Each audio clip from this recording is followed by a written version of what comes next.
This episode of Cop Block is brought to you by freekeen.com. In February of 2012, I posted a write-up to copblock.org titled, "Frustrated, Detroit Residents Compete with Police." Included in the story was a picture of Dale Brown, founder of the Threat Management Center. A year later, when I knew I was to roll through Detroit as part of the Cop Block tour, I reached out to Brown, who graciously welcomed me at his facility and shared with me some of his time and knowledge. It was definitely worth a stop.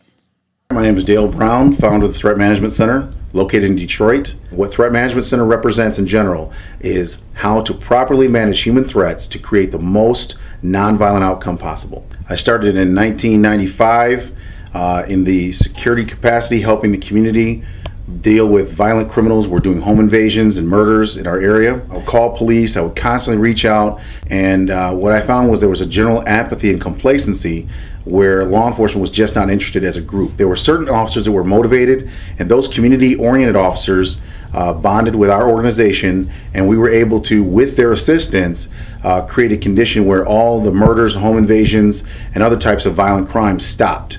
The result of stopping the violence and the criminal activity was a good quality of life for the residents that lived there, which ultimately led to the building owners going into the black for the first time in 20 years. And it just took a couple of good officers, and my staff initially consisted just of me, a dog, and a rifle. And then it just grew from there. I just got volunteers from the community to help out. I got the building owners to give me one free apartment in each building and a small financial stipend. It didn't take much money, but it took lots of self-sacrifice. The key was to put the protection of the families before my own, and to think about one thing, which was good quality of life for the people there. And the way to do that was to use not the legal system to prosecute people, but to prevent the conditions which could lead to violent encounters. And that includes having heroic law enforcement officers out there putting themselves at risk, not thinking about themselves, not thinking about getting home to their families safely at night, but thinking about the citizens getting home to their families first and foremost. We need that kind of policing. The kind of policing we have right now typically is an officer thinking about their own safety, and that's what they're taught. That false thought process means they can't truly protect anyone appropriately. The cornerstone for protection is love, not violence, not guns, not laws. You cannot and you will not truly protect anything that you do not love. But if you love something, love someone, love people, you can protect them, and it starts with yourself.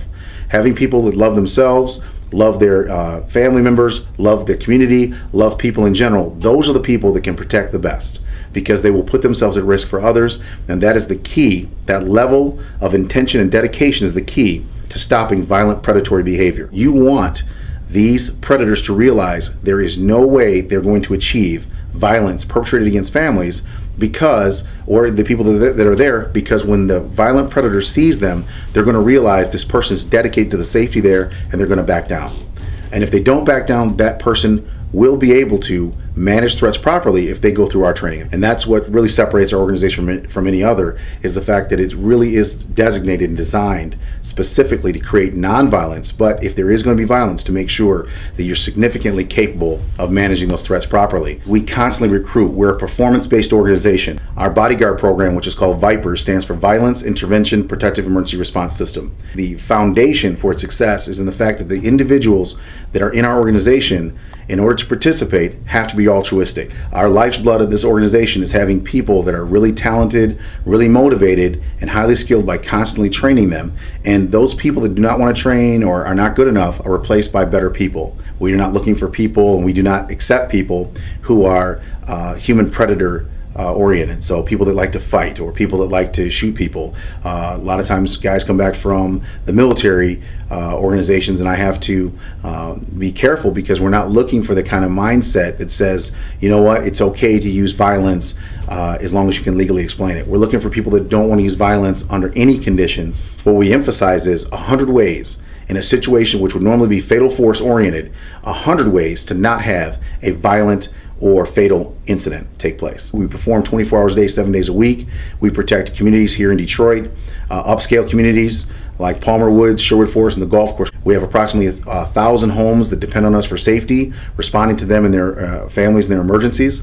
And we have approximately 500 businesses that are our clients as well. And then the people that cannot afford our services, we help them for free. The reason that we can do that is because there is a healthy profit margin left over from excellence from providing for our major corporations. We offer free training to families. We call it Free Family Friday. Typically, the prosecutor's offices, the shelters in the area for domestic violence victims, stalking victims are sent to us for assistance. We protect them for free. We escort them to court. If they have a violent ex-husband or boyfriend or neighbor or some stranger that's coming after them, we will literally stay with them, transport their kids to school. We stay with them at their homes with our rifles and keep them alive. And in 20 years, none of us have had a court date, and more importantly, none of us have been killed. And the most important, no one who's ever come to us for help in 20 years has ever been injured or killed after coming to this organization. On Mondays, we have a free class for any sworn law enforcement officer. We have a state trooper that I've trained for 10 years who's in charge of the law enforcement section here. And we don't believe in being weapon dependent here. Here, guns are like a first aid kit, something you should have, but not something you should depend on. When they have an option to not injure someone, often they would choose that had their training system given that to them. And so that's one of the things we do, is try to fill a person's toolbox, thinking of their mental toolbox as the toolbox that you go around answering all your questions with. We make sure that in that toolbox are so many options to create a nonviolent outcome that it's almost impossible to have violence. So we show you how to get close, how to use psychology to take that person's perspective and change it so there is no adversarial perspective. And if there is going to be one, you're so close you can still take control of that person without injuring them. So it's all positive. Creating positive outcomes, nonviolence equals a prosperous outcome. And that's one of the things we want to encourage all communities, all corporations, law enforcement institutions to realize. It is focusing on the prevention of the conditions which leads to violence, which is the key to creating a safe, successful society.